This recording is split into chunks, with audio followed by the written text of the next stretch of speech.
আসসালামু আলাইকুম। কেমন আছেন সবাই? আশা করি সবাই ভালো আছেন। তো আরও একটি নতুন গ্রামীণ ভিডিওতে সবাইকে স্বাগতম।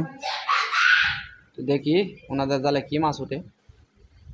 মনে হয় কোনো এক জায়গায় আটকে গেছে জালটা, এই জন্য মাছ দৌড়ে চলে যেতে পারে, অল্প উঠবো। টানটা যদি এই দেখেন ডালটা পিছনে, কিন্তু ডালটা দেখা যাচ্ছে শক্ত একটা ডাল। তো ডালে যদি না লাগে তাহলে প্রচুর মাছ ওঠে, ডালে লাগলে মাছ কম ওঠে। তারপর দেখা যাক কি পরিমাণ মাছ ওঠে। আশা করি মোটামুটি ভালোই আসবে। পাতিলে দেখেন মাশাআল্লাহ অনেক গুড়া মাছ, একদম অনেক রকম চিংড়িও আছে এবং বাইম মাছও আছে। এটা আন্দায় মাছ ভালোই উঠতো যদি না আটকিত।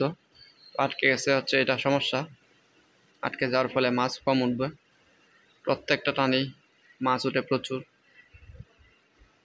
যারা যারা মাছ ধরার ভিডিও দেখতে চান আমার চ্যানেলটি ফলো দিয়ে পাশে থাকতে পারেন। ফেসবুক থেকে দেখে এবং ইউটিউব থেকে দেখলে সাবস্ক্রাইব করতে পারেন যদি আপনি মাছ মারার ভিডিও পছন্দ করেন। অনেকেই থাকেন শহরে, থাকেন একসময় গ্রামে মাছ টাছ ধরছেন, তাদের জন্য কথাগুলা। হয়তো প্রবাসে এই দেখেন মাছ, তো প্রবাসে হয়তো থাকতে পারেন অনেকেই, তাদের জন্য।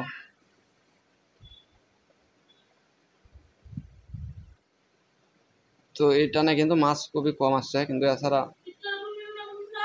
প্রচুর মাছ আসে, কারণ এই যে ডালে লেগে গেছিল, মাছ চলে গেছে, এই জন্য সমস্যা।